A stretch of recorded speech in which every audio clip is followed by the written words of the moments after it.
Bom, irmãos, eu quero fazer uma reflexão com vocês. De um tempo para cá, eu tenho buscado oferecer às pessoas que me ouvem o nível de responsabilização, o nível de conscientização diante daquilo que vivem e diante de seus resultados. É bom entendermos o que é a regra na Bíblia e o que são as exceções. Elas existem. É muito legal alguém usar um texto como, por exemplo, um texto de Jó, para descrever o ambiente de sofrimento das pessoas, porque Jó sofreu sem ter culpa nenhuma, porque o diabo passou à frente de Deus e Deus perguntou: "Tende visto meu servo Jó, homem íntegro, reto, temente, se desvia do mal?" E o diabo então, nesse diálogo com Deus, recebe a autorização para mexer nos pertences de Jó, para mexer na saúde de Jó. É verdade, mas me dê outro exemplo além desse. Me parece que esse é um modelo existente, mas não é a regra. A regra é lei de semeadura. Aquilo que plantamos, vamos colher. Nossas escolhas, elas definem, ou até mesmo escolha nenhuma, também vai definir que na verdade é uma negligência. Ela é uma escolha. Até não fazer nada é uma escolha. E muitas pessoas olham para o exemplo de Jó, e eu não vou dizer que ele não pode acontecer no decorrer da sua vida em algum momento, mas ele não é a regra. A regra é o que você está recebendo da vida, é a via de regra o que você está mandando para ela. O que você recebe do seu casamento é o que você manda para seu casamento. O que você recebe de suas finanças é o que você manda para lá. Então eu queria que você primeiro desse uma olhada comigo em dois momentos do indivíduo que eu quero usar aqui como exemplo. Coloca para mim, por favor, primeiro livro do profeta Samuel, capítulo 18, verso 6.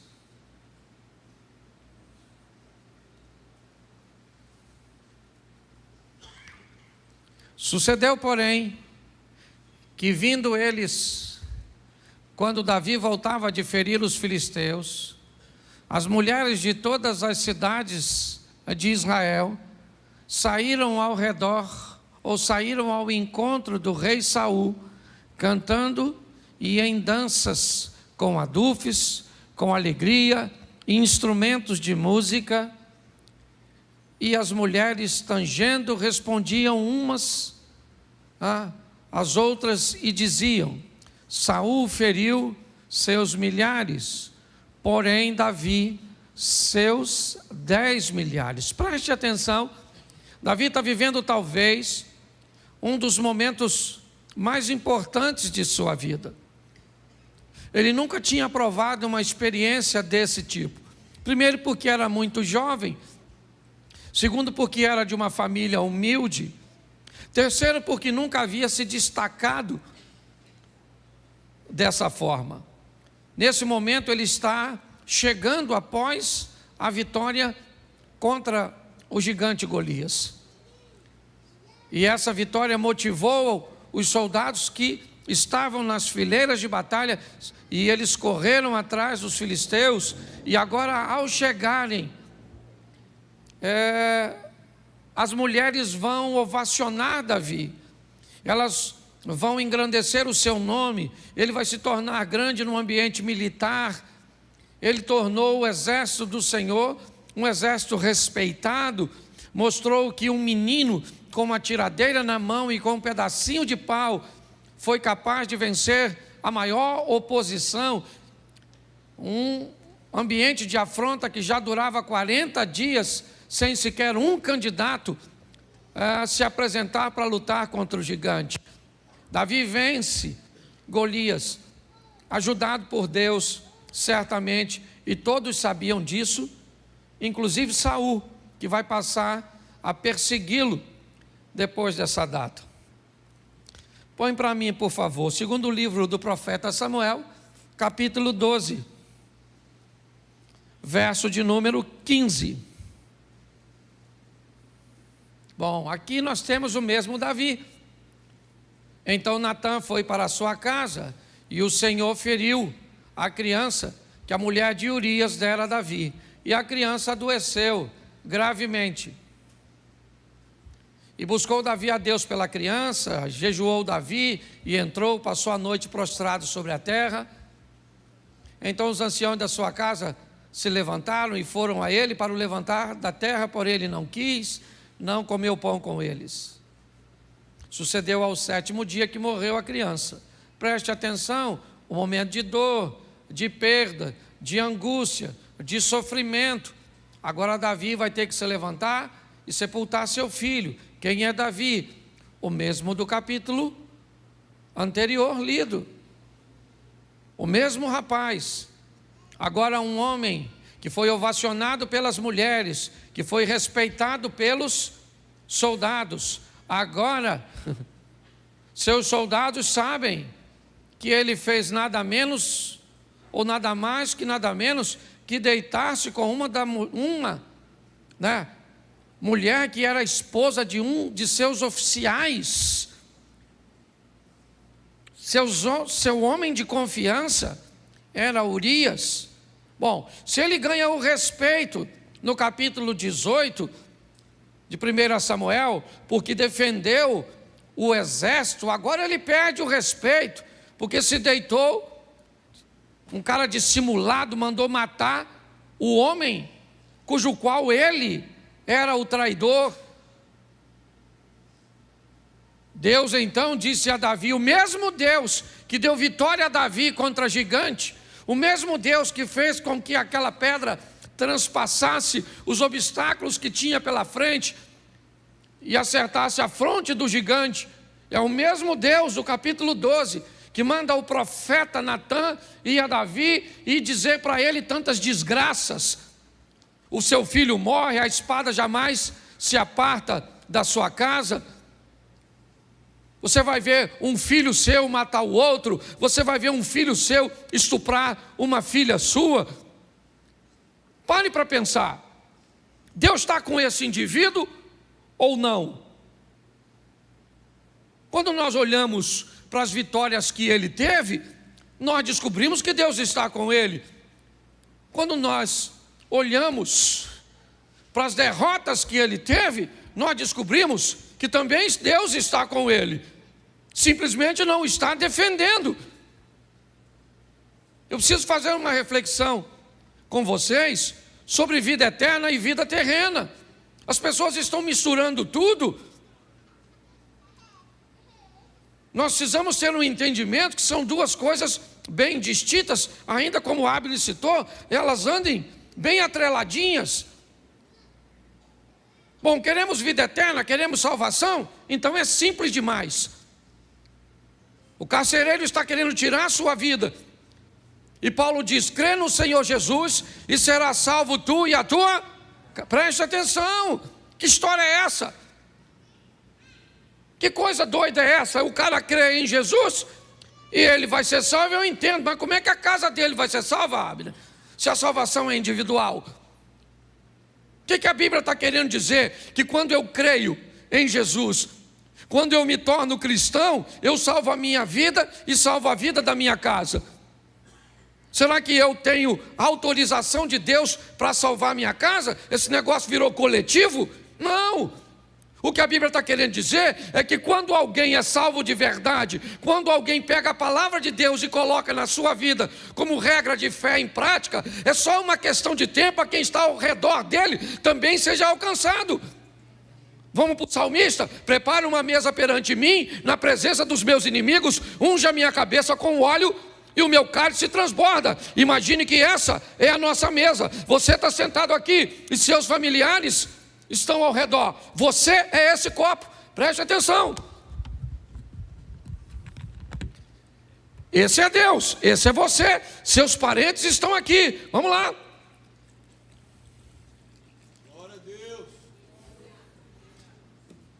Ó,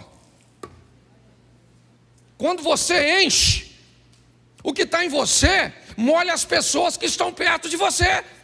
O que a Bíblia está dizendo é que quando você está cheio, quando você é salvo, inevitavelmente, de verdade, o que está em você é só uma questão de tempo, até atingir seu cônjuge, até atingir seus filhos, até atingir seus pais, até atingir as pessoas que estão perto de você. É assim que funciona. Então é muito mais simples do que nós possamos. Pastor, o que eu tenho que fazer para ser salvo? Crer em Cristo Jesus. É só isso. Ô pastor, mas isso é muito fácil. É verdade. Eu perguntei no primeiro culto, o que é mais fácil? Ser salvo ou ter uma vida legal aqui na terra? O que é mais fácil? Ser salvo ou ter uma vida legal aqui? O que você acha que é? Ser salvo, sim ou não? Não deveria ser essa a sua resposta. Se é só crer. Ah, pastor, mas é difícil crer. Então quem não tem fé, peça a que a dá de forma deliberada e gratuita. Então é só pedir. Então não tem dificuldade no que diz respeito à salvação. Eu sou da tese o seguinte: nosso Deus quer nos salvar e não nos colocar no inferno. Tem gente que cria uns negócios tão mirabolantes para ser salvo, que eu falo, gente, esse pessoal está dificultando uma trama que é fácil demais. Aí você não pode usar isso, não pode usar aquilo, não pode usar aquilo outro, não pode jogar uma bola, não pode ir para a praia. Aí você não pode comer isso, não pode comer aquilo, não pode comer. Então Deus está falando, ó, eu não quero ninguém no céu.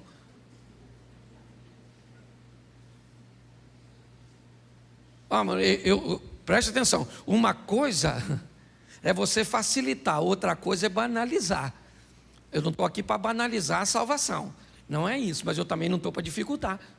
Ah, você usa calça comprida? Usa. Vai para o inferno. Você usa um batom? Satanás.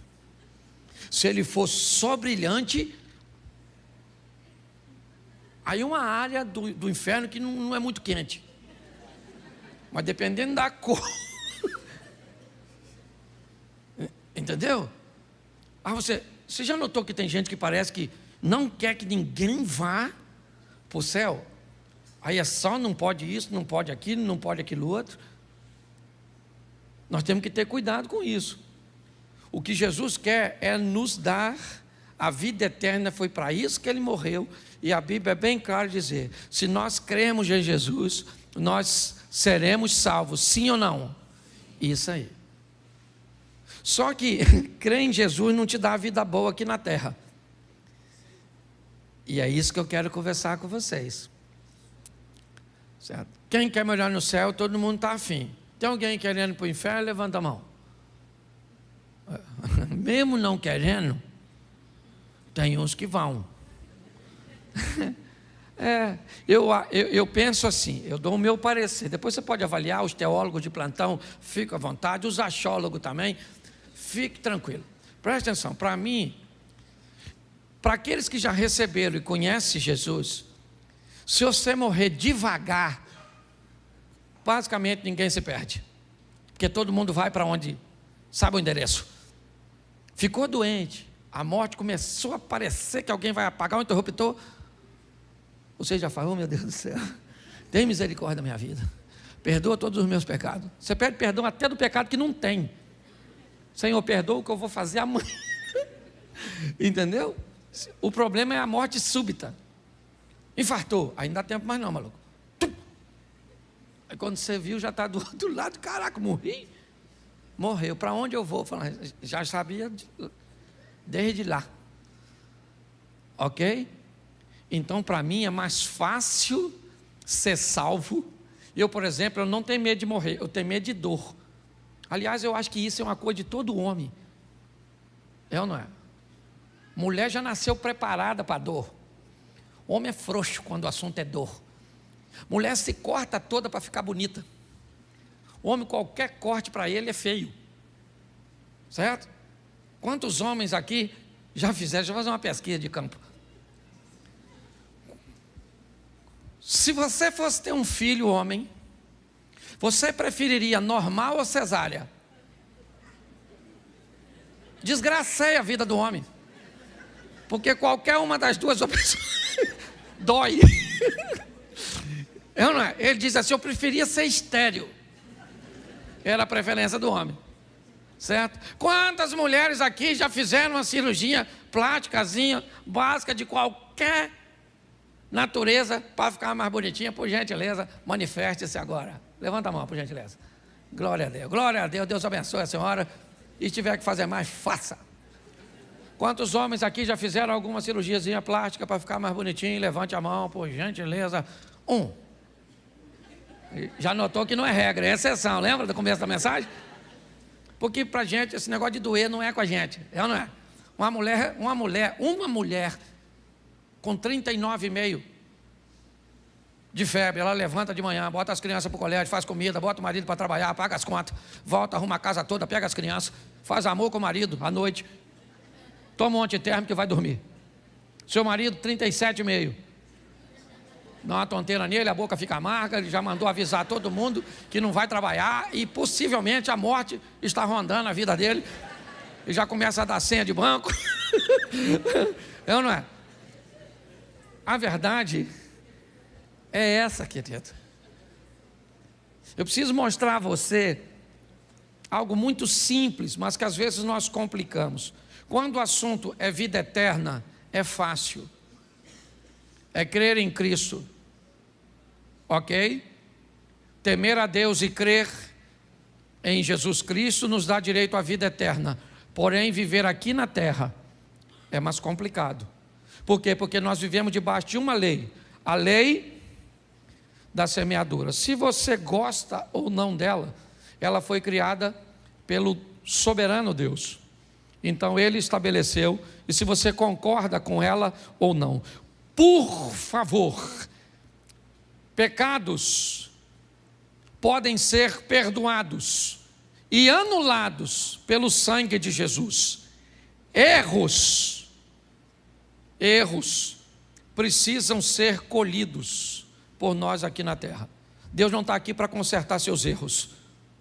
Não, Ele está para pagar seus pecados. Quando você comete um pecado, mesmo que seja um pecado e um erro, escute só, uma menina engravidou, solteira. É pecado, sim ou não? Sim ou não? Sim. É errado, sim ou não? Sim. Jesus perdoa o pecado? E o erro? Não. Ah, o senhor está dizendo que uma criança foi um erro? Sim. Se essa criança vai nascer num lar que não tem estrutura nenhuma para mantê-la, isso foi um erro, criar uma situação dessa. Então as pessoas, me parece, estão confundindo, achando que Jesus está aqui para consertar erros. Não, a palavra de Deus está aqui para que venhamos diminuir os nossos erros. Se venhamos a cometê-los, que sejam erros que causam o mínimo de danos na nossa vida. Porque Deus está conosco, sim, sempre esteve com Davi. Deus disse isso para ele, que estaria com toda a sua descendência. O cetro jamais se arredará de Judá, até que venha aquele a quem pertence. Então Deus sempre esteve com Davi. Sim, e Deus disse para ele, através de Natã: o seu pecado foi perdoado, você não irá morrer, mas o seu erro não. Seu erro foi computado, e agora você vai ter que colher o fruto disso. Então quero te mostrar um texto, porque me parece que depois de tantas indas e vindas, Davi aprendeu um pouco. E esse aprendizado eu acho que vale bastante para mim e para você. Põe aí para mim, segundo livro do profeta Samuel, capítulo de número 22. Verso de número 17. Vou botar o 18 que fica mais fácil para a gente adiantar. Preste atenção. Livrou-me do meu possante inimigo e daqueles que me tinham ódio, porque eram mais fortes do que eu. Preste atenção aqui. Davi está descrevendo um ambiente de batalha muito grande, E ele aqui me dá um ensinamento poderoso. Davi enfrentou muitas batalhas, e uma boa parte delas ele enfrentou sozinho.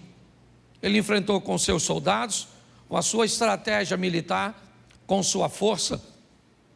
Em muitos momentos, Davi sabia que tinha força suficiente, recursos suficientes para ele mesmo resolver seus problemas, sua adversidade. Mas esse texto também diz que em momentos da vida dele, ele enfrentou inimigos que eram mais fortes do que ele.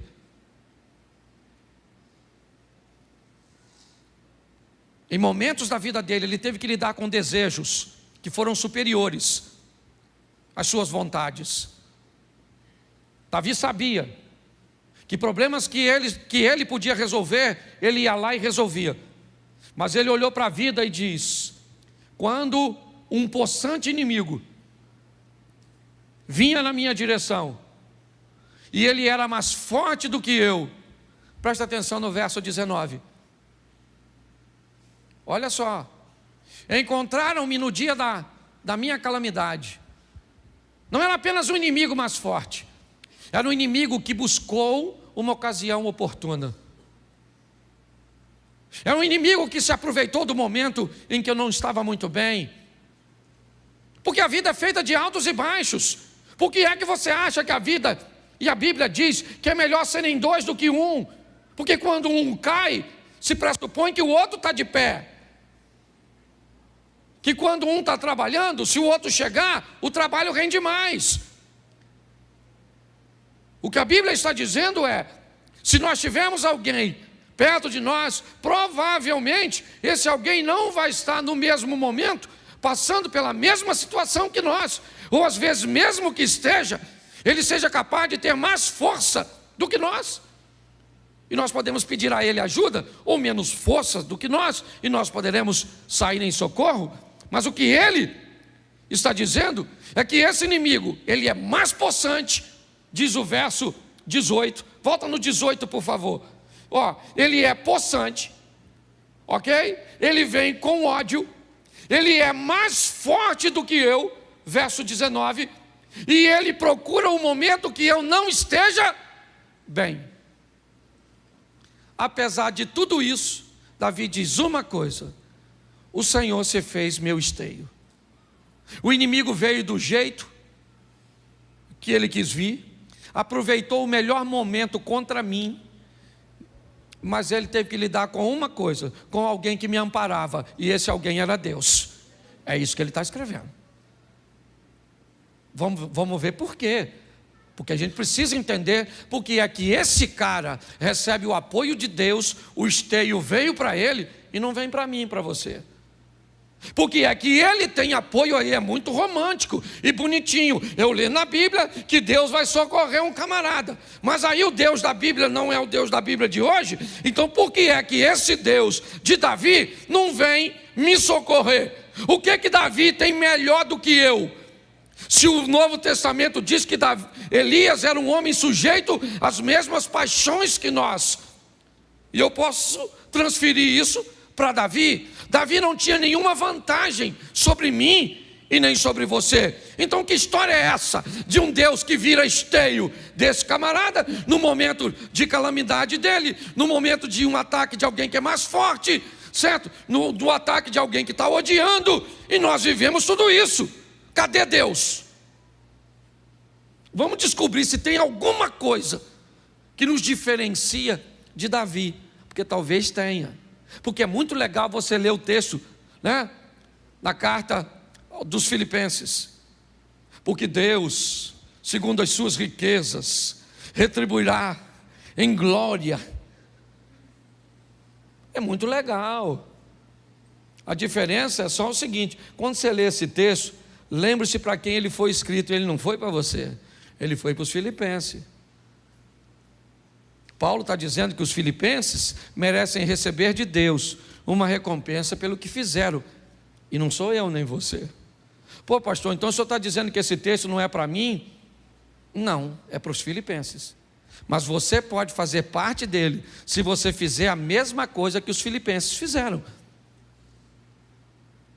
Quando você faz a mesma coisa, você se insere num grupo que pode receber, não necessariamente vai, mas pode.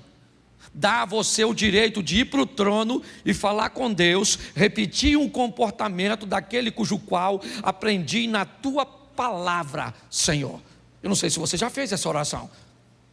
Sabe, quando você quer reivindicar alguma coisa, e aí reclamar no sentido positivo, fazer uma reclamação, reivindicar, você vai com o texto bíblico, mas vai com um comportamento que sustenta esse texto bíblico, que é isso que nós vamos ver agora. Deus se fez esteio, está tudo direitinho. Põe o verso 20. Tirou-me do lago e arrebatou-me dali, porque tinha prazer em mim. Bom, então Deus tem prazer em Davi. Por que que Deus tem prazer nesse cara? Vamos dar uma olhada. Lembrando a você que o capítulo 12 já passou. Esse cara que vocês estão vendo aí foi o cara que venceu o gigante, foi o cara que matou o leão, foi o cara que matou o urso, foi o cara que não matou Saul. Ele foi o cara que se deitou com Batseba, que conspirou para matar Urias.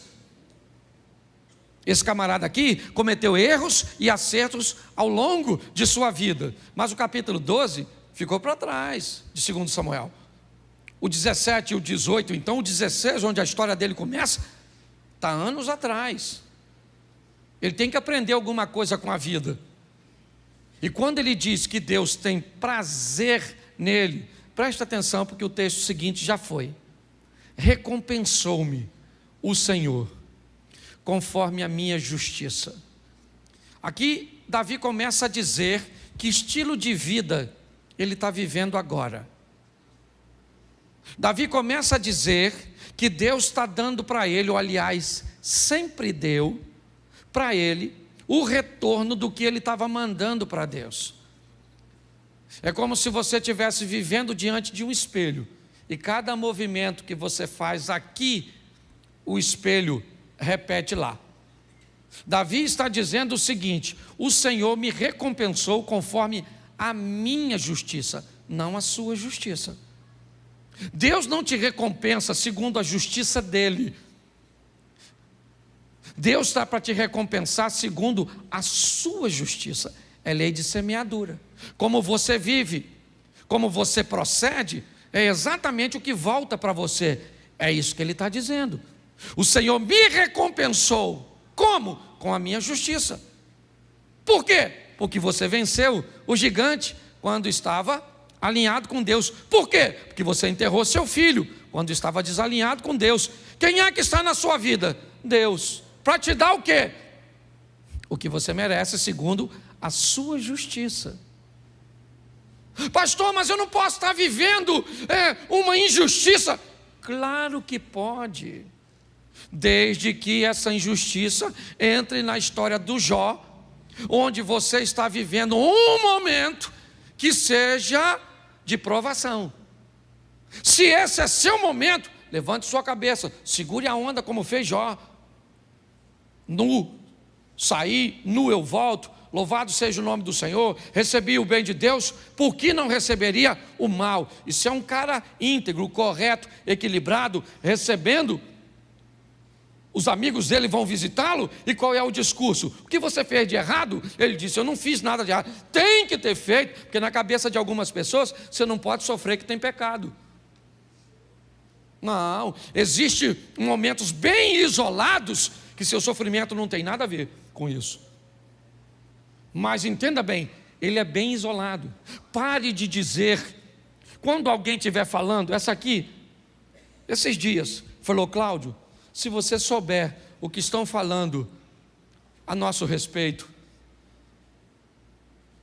Eu falei para ela: Mary, quando alguém fala algo a nosso respeito, duas coisas podem ser. Primeiro, pode ser verdade. E se pessoas falam verdade a nosso respeito, isso significa que nós precisamos mudar a nossa postura e corrigirmos a nossa rota. Segundo, pessoas podem estar falando mentira a nosso respeito. Então vamos descobrir o que elas estão falando. Se for verdade, a gente corrige. Se for mentira, é a única forma que a pessoa tem de falar mal a nosso respeito. Quando alguém fala mal de mim e é inverdade, eu não tenho o que fazer. O que eu posso fazer? A melhor maneira é você viver de uma forma tão honesta que o único jeito que alguém tenha para falar mal a seu respeito seja com mentiras. Não tem jeito. Mas vai se ver com Deus. Não vai não, filho. Não vai não. Para se ver com Deus, tem que falar com você, mal de você injustamente. Mas se você estiver fazendo, vão falar e vão falar e vão falar. Entendeu? Por quê? Porque você está dando motivo. Se nós entendermos isso, talvez vamos lidar melhor com o nosso posicionamento. Davi, ele está dizendo que a justiça dele é que vive na vida dele. Deus vai mandar para... Não, Deus. Segundo a minha justiça, o Senhor me recompensa. Certo? Eu vou viver segundo a pureza das minhas mãos. Minhas mãos, meus atos, minhas decisões, é isso. O ambiente de ação também é visto na Bíblia como mãos. Então, como eu ajo, certo? As minhas ações, se elas forem puras, eu recebo resultado disso. E ele continua. Dá uma olhada no 22, porque vai embora. Porque guardei os caminhos do Senhor e não me apartei impiamente do meu Deus. Ele está descrevendo porque ele é um cara abençoado. Não é por acaso, não é porque Deus gostava dele e não gosta da gente. Ele está descrevendo: eu recebi justiça porque agi com justiça. Mas ele não agiu com justiça quando ele matou Urias. Beleza, então quando ele matou Urias, ele viu seu filho ser morto. É assim que funciona. Eu preguei esse dia sobre Jacó e Esaú, lembra? Jacó trai o irmão e não resolve o problema e viaja. Quando ele chega lá, Esaú não está lá para se vingar. Mas quem é que está lá? A traição. Então a traição pulou do Esaú para o Labão. Então Jacó traiu Esaú e Labão traiu Jacó, porque o futuro está lá te aguardando. É assim que funciona. Nem sempre ele vai vir na mesma pessoa, ou nem sempre ele vai vir na mesma moeda, mas é a vida. É assim que funciona. O texto, ele está ali, ó. Por quê? Por quê? Ele tá, olha lá, olha o porquezinho lá, ó. Deu para notar que já é uma respostazinha? Vamos lá. Porque guardei os caminhos do Senhor e não me apartei impiamente do meu Deus. Por isso que eu estou vivendo tudo que eu estou vivendo.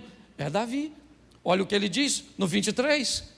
Porque todos os seus juízes estavam diante de mim. Não tinha juiz nenhum diante de Davi. Que juiz que estava lá? Samuel estava lá, é isso? Todos os juízes estavam lá? Não, o que ele está falando foi do que ele aprendeu.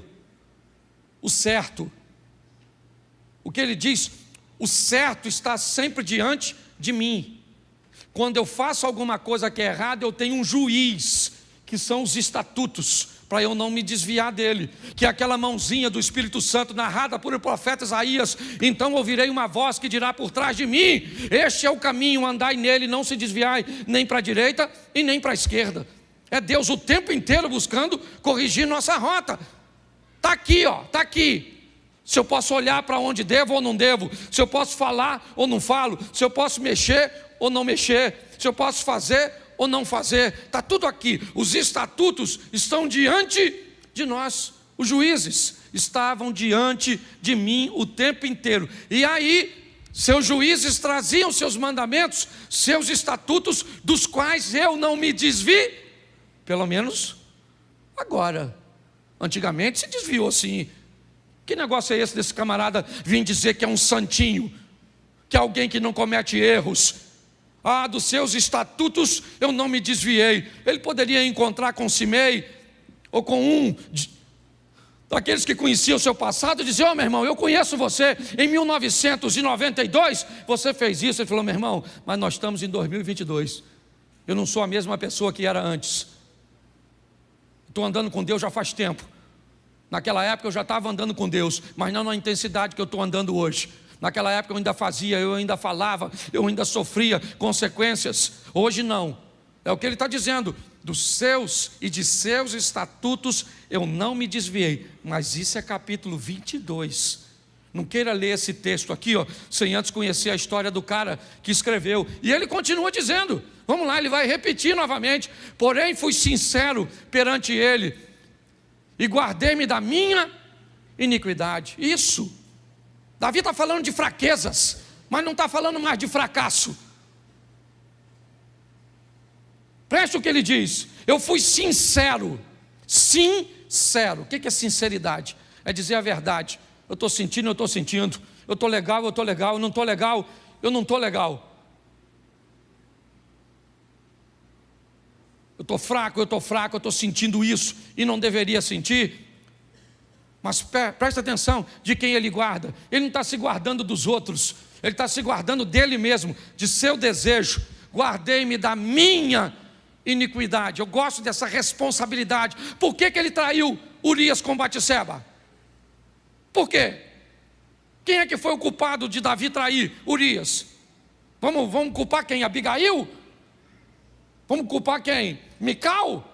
Vamos culpar todas as mulheres de Saul? Ah, essas mulheres não me satisfazem. É isso? Talvez isso ele faria no capítulo 11. Mas não no 22. No 22, ele diz: eu fui sincero. E quando eu passei a ser sincero perante ele, eu consegui me guardar das minhas iniquidades, dos meus desejos incorretos. Ele continua dizendo: e ele me retribuiu novamente, lá onde eu comecei, recompensou, e me retribuiu o Senhor conforme a minha, está aí, conforme a minha, isso, me retribuiu o Senhor conforme a minha, não a sua, a minha, não a justiça de Deus, a minha, a nossa, certo? E aí ele começa a dizer: conforme a minha pureza diante dos seus, isso, diante dos olhos de quem? De quem? Das pessoas? De Deus. Davi é um camarada que agora aprendeu que a vida dele tem que ser pautada em agradar a quem? Agradar a quem? Ele quer ser bem visto para quem? Por quem? Isso. Nós queremos ser bem visto pelos nossos vizinhos, pelos nossos parentes. Queremos apresentar uma figura, muitas vezes na rede social. Queremos ser politicamente corretos. Para quê? Para que todos nos olhem de forma positiva. Ele diz: conforme a minha pureza diante dos seus olhos. Eu sei que é difícil hoje querer viver debaixo do olhar que agrada a Deus, mas esse é o estilo de vida de alguém vencedor como esse cara, pelo menos nessa fase da vida dele, que já está caminhando para a fase final. Vamos lá? Preste atenção ao que Davi está falando de Deus. Com o benigno te mostra isso. Quando o cara é bom e manda bondade, Deus manda o que para ele? Bondade. Com o varão sincero, Deus faz o quê? Sinceridade. Vamos lá? Com o puro, ele se mostra, mas com o te mostra, preste atenção aqui. Todas as coisas boas que eu mando para Deus, Ele me devolve no mesmo tom, sim ou não? Mas quando eu me torno desobediente, quando eu me torno perverso, note que o meu comportamento não muda a essência dele. Em Deus não há mal, não há sombra de variação.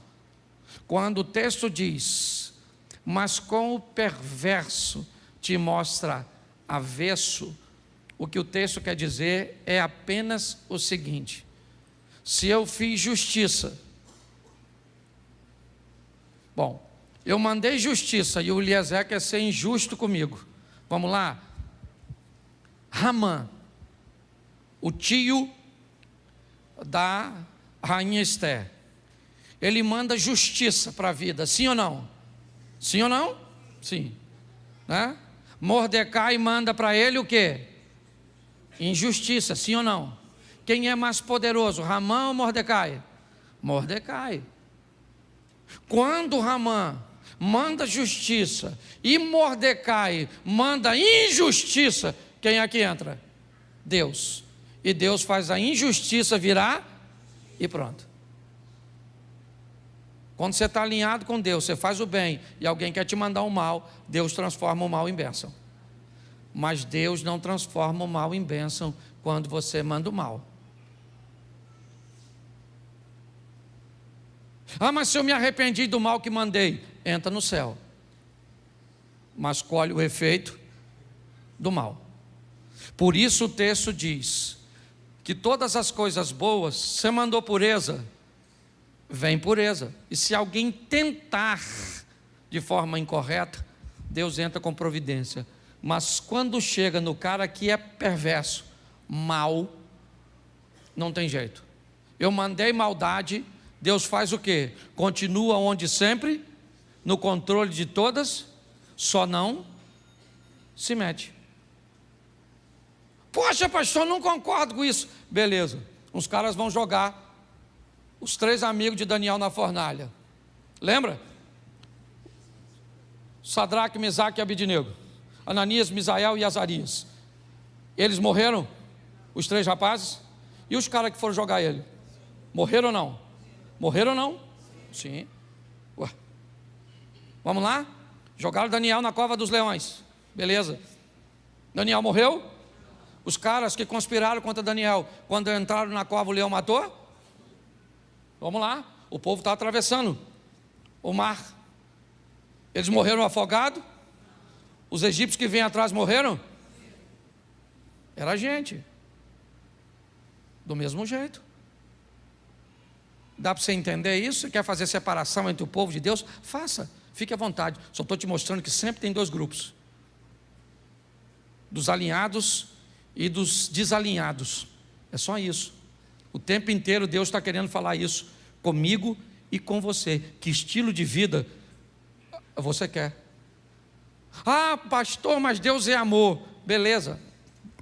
Dizer que Deus é amor não está errado, mas a resposta também não está correta. Ela está incompleta. Um bolo é farinha, sim ou não? Sim ou não? Não. Só farinha? Um bolo é farinha? Um bolo é açúcar? Um bolo é fermento? Um bolo são ovos? É manteiga? Sim ou não? Então por que na hora que nós vamos delinear Deus, Ele é só amor, e aí qualquer tipo de amor vale, qualquer coisa pode? Não, porque amor, porque Deus é amor. Não, Ele é amor, mas Ele é fogo consumidor. Ele é amor, mas Ele é justiça. Nós temos uma série de coisas. Está na hora de você parar de sofrer. Fazendo o quê? O mesmo que as pessoas fizeram quando aprenderam as lições da vida. Não foi fácil para esse camarada. Começou no 1 Samuel 16, quando ele entra na história. Momentos extraordinários, fantásticos, é verdade. Mas ele também aprendeu a duras penas o que era desobedecer a Deus, o que era fazer besteira na vida. Mas finalmente, o capítulo 22 chegou para esse cara. E agora esse cara sabe que o que ele vive é nada mais, nada menos do que o reflexo do que ele envia. E aí ele mudou, aí ele ampliou sua mente. E dê uma olhada no final da história de Davi. Começa a ler depois desse texto. Dá uma olhada nesse cara. Vai ver como ele treinou seu filho Salomão, seus conselhos. Vai ver como é que esse cara demorou, mas aprendeu. Eu não sei quanto falta para você e eu ainda aprendermos nessa vida. Eu só aprendi uma coisa: cuidado com seus erros, porque eles também são colheitas. E cuidado com as colheitas, porque tem colheita que leva tempo para colher. Tempo para colher, tempo para colher, tempo. dependendo do que você semeou no coração da sua mulher, pode ter passado 20 anos e você ainda anda colhendo alguma coisa. Ou você trata isso de forma correta, taca fogo, não pega o restante da colheita, monta um ambiente com a esposa, incendeia esse troço tudo, purifica o solo e dá um jeitinho de plantar de novo. Feche seus olhos, por favor, feche seus olhos. Pai, em nome de Jesus, ouvimos muito a respeito do Senhor e muitas vezes achamos que não temos os mesmos direitos, que pessoas são mais facilitadas do que nós, que resultados eles nos apresentam uma parcialidade do Senhor para com algumas pessoas. Mas sabemos que isso não é verdade, porque o Senhor é justo. E em nome de Jesus, que possamos entender como Davi, no aprendizado, que recebemos aquilo que enviamos. Então que venhamos, ó Pai, nesta noite, guardar no nosso coração da nossa iniquidade, sermos sinceros diante do Senhor, aprendemos a lidar com o nosso temperamento, com os nossos desejos, e buscarmos sermos puros diante dos Teus olhos. Abençoa, ó Deus, a nossa caminhada de fé, e que possamos provar resultados extraordinários nesta terra. Não apenas sobrevivermos, recebendo sempre o suficiente para cada dia, mas que possamos viver recebendo mais do que necessitamos, para que possamos também ajudar outras pessoas. Leva-nos aos nossos lares, guardado por Tuas boas mãos poderosas, que o Teu poder venha transbordar, ó Pai, o nosso cálice, de tal maneira que alcance aqueles que estão próximos de nós. Te damos graças por tudo, ó Deus, que tenhamos uma semana de bênção, uma semana de vitória, uma semana de boas notícias e de bons negócios. Que o grande amor de Deus, nosso Pai, a graça de nosso Senhor e Salvador Jesus Cristo e as doces consolações do Santo Espírito de Deus seja para com todo o povo do Senhor, e todos digam